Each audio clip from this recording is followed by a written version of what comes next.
again and again and again. You ready for this? Let's go. Oh! Everything about this and that. Hey, what's up, welcome back. As you usually do, this is your girl, LaIndia, and welcome to the LaIndia Cartier Show. I'm here with my exclusive bro for my second season, first episode, Craven Darhaven. Saint Laurent, of course.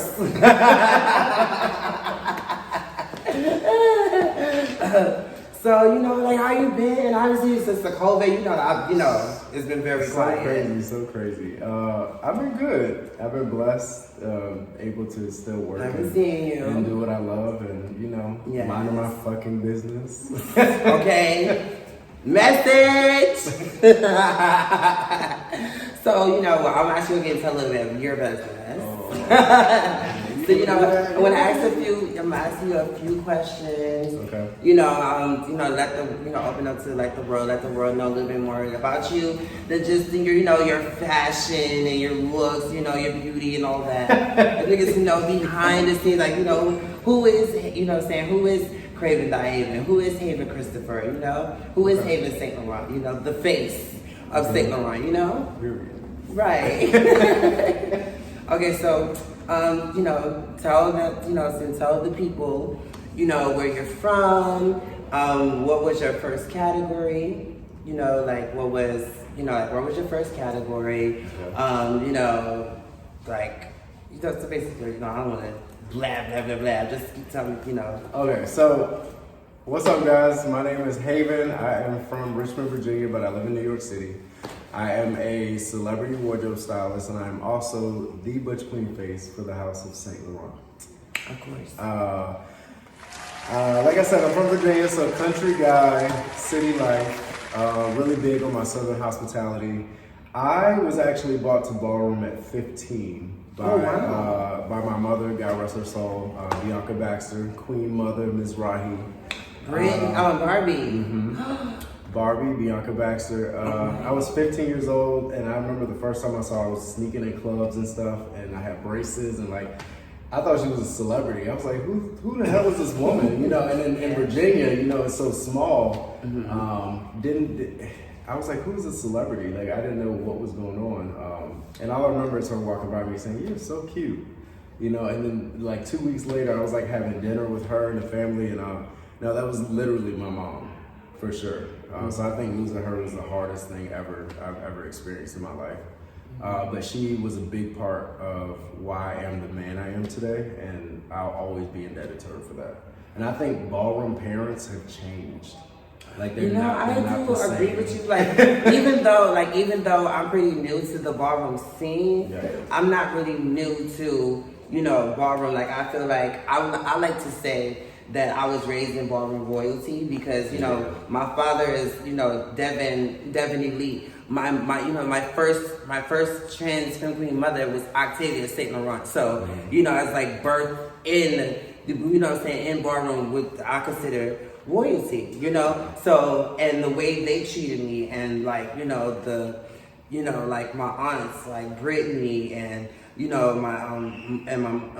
my gay mother Mariah now Shanice was my godmother. It was always always love behind love, and they always was showing me and teaching me things. Yeah. So versus how I see the house mothers and house fathers now, I can't say that I agree with it 100% because of the fact that what my real family's from. I would say that. I was young and dumb, making stupid decisions. I'm a Leo. She was a Leo. Mm-hmm. She stayed in my ass about school and stuff like that. She was, when my real biological family wasn't there, she was my mom. So like I said, I will always be indebted to her, and I feel that her passing was my training wheels coming off, so to speak. Mm-hmm. And it was you got this, you can do this. But I have a lot of her in me for sure. I started out as a Mizrahi, walking Pretty Boy Ronas. She always used to read me about it. Like, when are you gonna stop walking that boring ass category? It was the only thing I knew how to do. It was like, stay in there. I know I look good. Let's wear some fly clothes and, you know, get some trophies.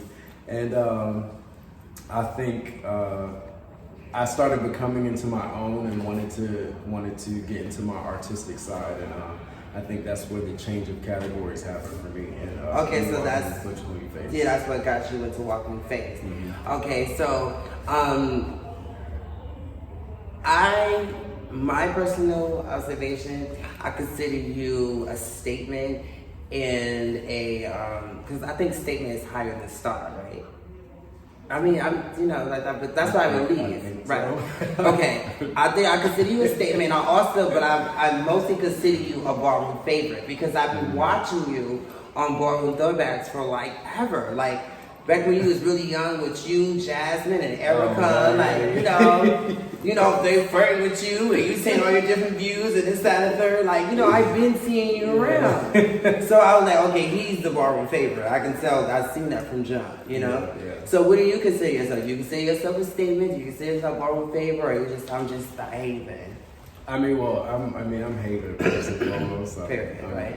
It's a craving that haven situation. I don't know. I mean, ballroom has always been taught to me to be extracurricular.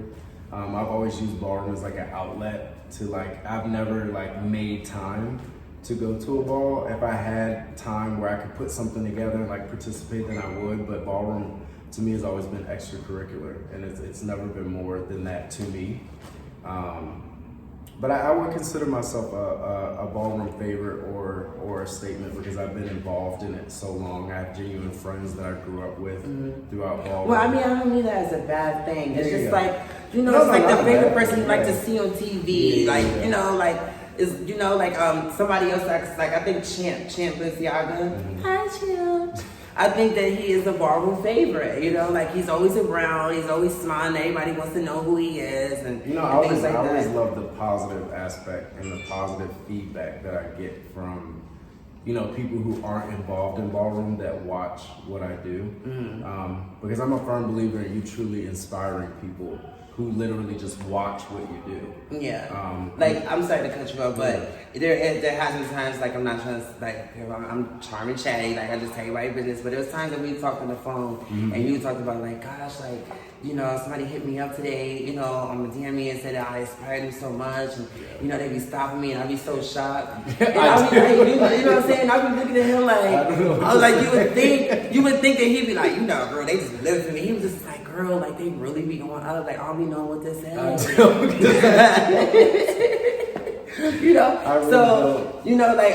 know it's it's been a long night, things been going on, so I don't want to keep you here forever, but one of the things that I want to tap into that you're really busting it down is, you in the fashion industry. When I first met you was working at Gucci, and then next thing you know, I'm seeing you with Dapper Dan, and you with Claire Huxtable, okay.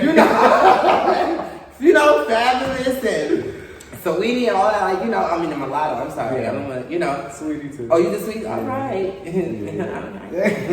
She's good. So, tell me, what tapped you into that? I think a lot of people are afraid to pursue their dreams and their goals.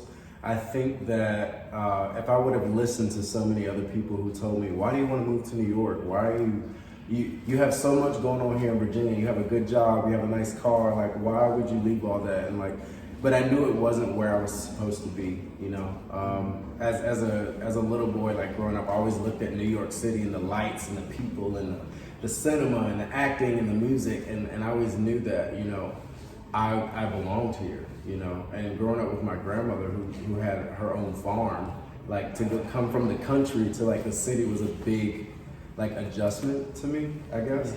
I think what has motivated me or what has pushed me is that I've never given up on myself. When I first moved to New York, I rented a room for $400 a month. I mean, the floor was coming up, it had mice and I was sleeping on my brother's floor. Anybody else would have been like, oh, I'm not dealing with I know this. that way. I was sleeping on my brother's floor, But, okay? And my big brother, You know, you know what I'm saying? You know what it gives. You know. So it was giving some nights, you know, I had to hear him do it him. You know what I'm saying? Like, you know, like it was annoying. But I'm saying, like, you know, so I definitely understand. Like, I'm just a firm believer in like being persistent, and I knew that because I was in that space at that point in time that was not my forever. You know what I'm saying? And you fast forward like 4 years from that moment. I mean, I've always just had myself to rely on, like, you know, and it was either you sink or you swim. So what you gonna do? And I think a lot of people judge you from the outside looking in because they're like, oh, he dresses nice, he wears expensive things, he's this and third. But like a lot of people don't know the story. You know what I'm saying? My stuff wasn't handed to me. Like, I mean, there were nights where I only had like $3 to my name, but I knew in my mind, oh, this is gonna give me 2 slices of pizza and a canned soda, and I'm gonna be good for tonight. Right. And I'll worry about tomorrow. Right. I mean, like I've even seen you had like a post. I want to say, like, not that recent, pretty recent, you had something about, like, the underdog finally getting his spot or something like that. Yeah. And I was like, you know, that's just, because I feel like it's been that way for me as well. Like, I feel like for a long time, you know, I kept trying to, you know, show the world what I have and what, you know, my talents. And, you know, I kept getting the background, and now I see that it's, like, you know, I'm being pushed further up front. People that matter are asking me, what do I think? People that matter are asking me to be, you know, either to be a part of something or to be a part, you know, be a part of what I'm doing. So I'm forever grateful, and I definitely appreciate the love, you know? So I definitely understand when it comes with the underdog. I will say, like, if you would have asked me 5 years ago, would I be here? Like, I mean, I was a supervisor in a call center, and now, you know, thank God, like, you know, I'm super blessed, and I've always believed in my passions and what I'm capable of doing. Right. So it was nice to see people also believe in me. Right. I mean, I was with Gucci for 3-4 years. I had the biggest men's book. I sold over $6 million in 3 years. All right. So I was actually handpicked by Gap to join his team, and nice. It's very, like, I don't know, it makes you like humble, you know, because out of New York City, you know how many resumes are here and how many stylists there are, how many creators there are, how many artists. So the fact that I'm able to say that Dapper Dan is my boss, like I'm his lead consultant. So anybody you see in Dapper Dan, which is custom Gucci, Italian fabrics that are made to order. You can't find, like my hat, you can't find this hat anywhere in the world because it was made for me. So when you see Saweetie, you see Rick Ross, and you see Doja Cat, and you see... How is she? Because she's been in tabloids a lot lately. How is she? She's very sweet. She's a sweet person. She's very sweet. I mean, but if you would have asked me 5 years ago, like, would I be in the room, like, with these people, you know, trusting my judgment on what they should wear, I would be like, what the hell are you talking about?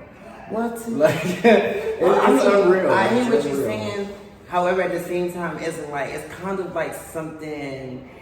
The reason why I feel like you're so humble and so feels so natural to you is because I feel like in the back of your mind, you knew this is where you wanted to be. You understand what I'm saying? Like, of course, I love the things that I'm doing now. Of course, like, you know, I be having little wild moments. But at the same time, I always sit in my head, like, this is what I wanted anyway. You get what I'm saying? This is why I didn't see myself being a nobody. Yeah. You know, when I was a nobody, I was like, I'm going to be somebody. You know what I'm saying? You know, I always said that to myself all the way down when I was young. Like, I was like, I know I'm special. I know I'm important. I'm different. I'm just saying, it's very humbling when, like, if you look at, like, who this man is, Dapper Dan, right? He's an iconic, pivotal influence in the fashion industry for the urban community. This man was making garments that high luxury brands were not making in the 80s. You know, so for this man to be like my mentor and for me to like work right under him is like, I don't know. I get really passionate about speaking about it because it's not just clothing, it's not just luxury. Like there's a whole entire entity and a story behind it, and which I think propels not only my business but my relationships, like with my celebrity clients. So look, they're just people. Yeah, I know. Shit, fuck them. It's like, no. You know, shit, I'm fucking with celebrities. already What too. you got for me?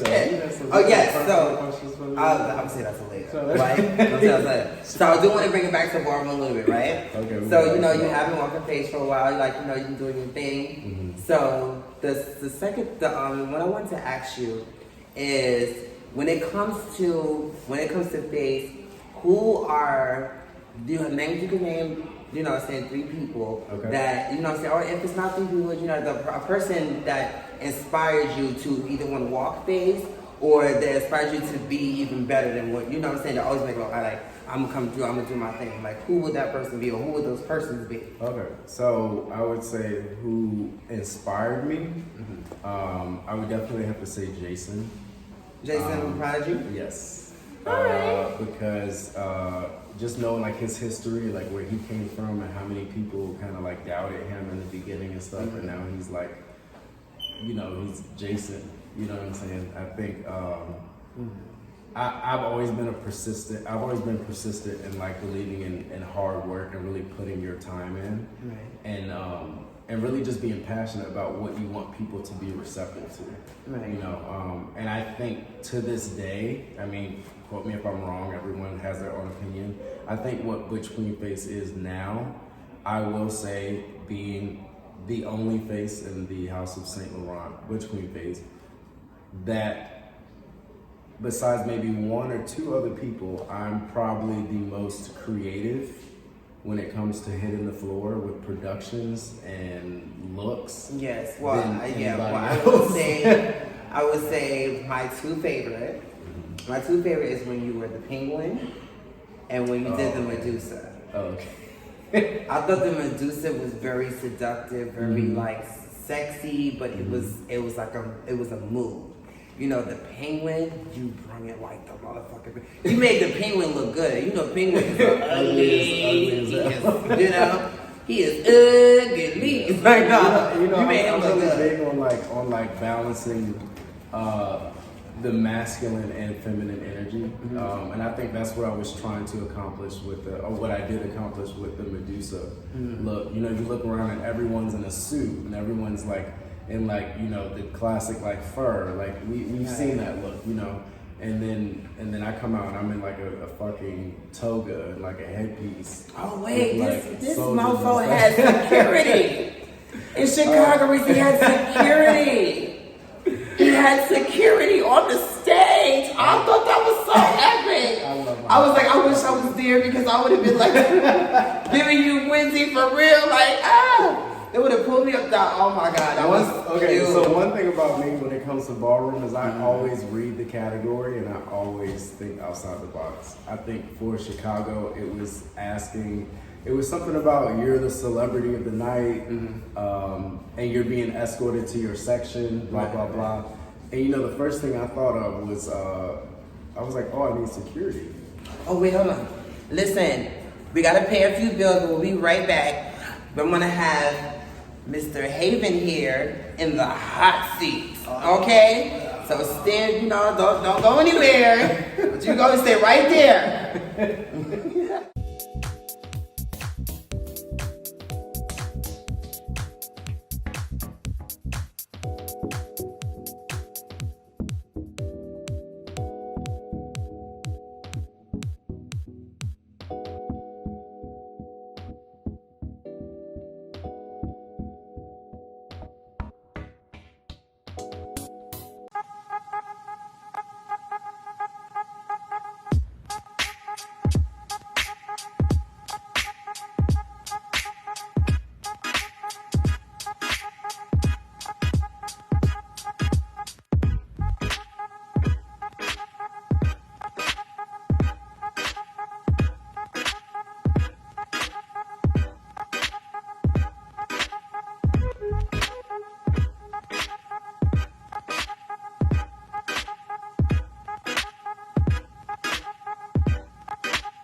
Hey to all my bad guys and evildoers, it's me, your girl, LaIndia Cartier. And if you enjoy what you was watching, if you love what you see, and you would like to support, sponsor, invest, donate to the LaIndia Show, you can contact me at cartierlaindia@gmail.com or on my social media sites, whether it's Facebook, Instagram, Twitter, Gmail. Girl, I got you. Just hit me.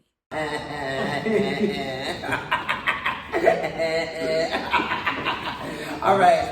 So the game I like to call, but it's a game that everybody play on like Facebook, Instagram, and stuff like that. But this game is called Marry, Fuck, or Kill. Oh, what? I'm sorry. I gotta give you. I got to. This Really? yes, I have to. No, that's not fair.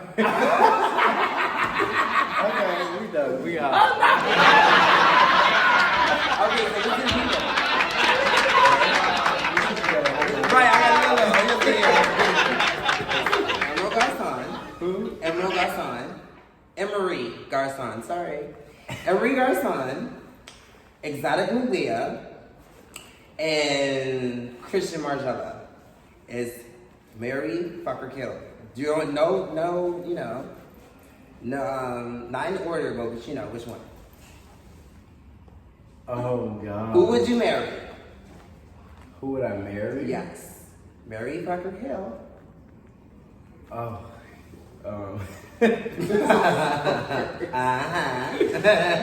Come on, it's fine.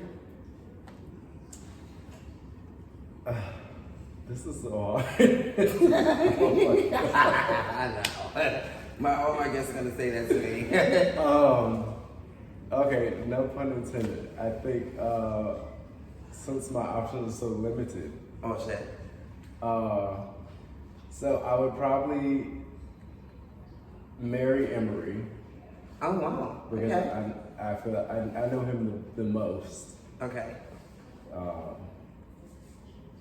I probably fuck Exotic Okay. and kill Christian. Oh wow. Well, there you go. Hey man, it was great. I really appreciate you. That was I love you. I see you been fine, yo. You know, Saint Laurent, of course. You know, we always stick it together. It was so much fun. Thank you for Yes. having me. So I hope you guys enjoyed this interview. And remember, what you do in life affects everyone. Good night. I'm the one with the information, bitch. All the news ready to attack. Get to your mind, surfing like that. Around the world, right to your living room. I'm the one bringing it to you, so sit down, please take a seat. Because you're in for a little treat. No need to worry, we got you.